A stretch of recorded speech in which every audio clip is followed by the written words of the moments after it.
ककरो आस बन बसिया रघुबर के दास हम न करबै ककरो आस बन बसिया रघुबर के दास जखन मिथिला हमर वास जनकपुर में दुल्हा दुल्हन सीताराम जनकपुर में।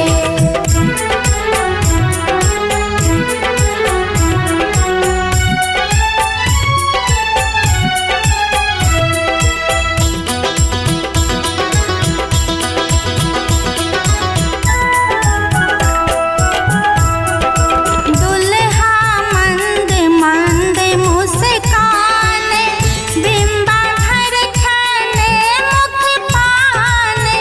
दुल्हा मंद मंद मुस्कान बिंबाधर खने मुख पान करण महावर नैनावान जनक